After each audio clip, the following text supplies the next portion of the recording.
नमस्कार। आप सभी को हमारे चैनल पे बहुत बहुत स्वागत है और उम्मीद करते हैं कि आप सभी स्वस्थ और सुरक्षित हों। राजनीति में कहावत है कि जब आप राजनीति में एक्टिव राजनीति में पहली बार संसद में आते हैं तो आपको संसद की प्रक्रिया गरिमा से लेके उसके टेम्परेचर को समझना बहुत जरूरी होता है, क्योंकि संसद के अंदर में एक पर एक धुरंधर नेता बैठे होते हैं जिसका काम ही होता है चीजों को घुमाकर आप ही के ऊपर लाद देना। जी हाँ, ये आप बिल्कुल सही सुने हैं कि आप जो बोलोगे उसी में से आपकी गलती को निकाल कर, नहीं तो अपनी गलती को छिपा कर आप पर डाल देंगे और फिर मुस्कुराते हुए निकल जाएंगे।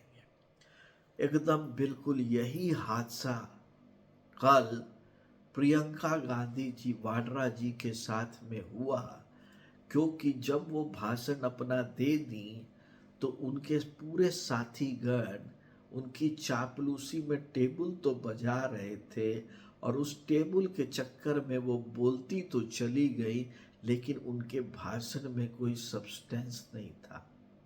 उनके भाषण में कोई तीव्रता नहीं थी, उनके भाषण में कोई धारदार नहीं था कि भाई वह सरकार के ऊपर भारी पड़ सके। लेकिन जब सरकार की ओर से जब बारी आई और उनको जब जब जवाब दे मिलना शुरू हुआ तो उनके लिए एक एम्बैरसमेंट सिचुएशन शुरू हो गया कि क्योंकि उनके सामने धुरंधर लोग खड़े थे।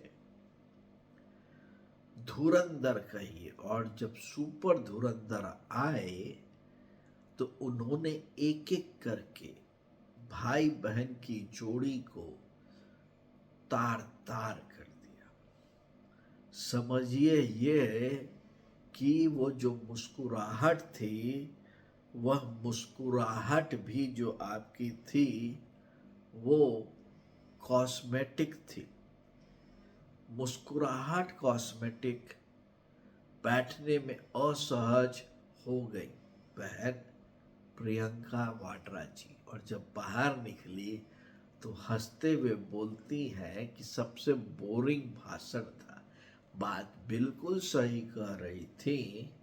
जब चीज समझ में यदि आ जाती तो यह मुद्दा आप संसद में उठाते नहीं, क्योंकि आप ये समझ जाते कि यदि ये संसद में उठेगा तो सबसे ज्यादा उंगलियां आपके तरफ आएगी, और ये समझे नहीं और आप उठा दिए। जब आप उठा दिए तो उंगली भी आई और आपको एक मुद्दा बनाकर प्रधानमंत्री ने अपना मैसेज दे दिया। तो आपका क्या कहना है प्रियंका गांधी जी के कमेंट पर?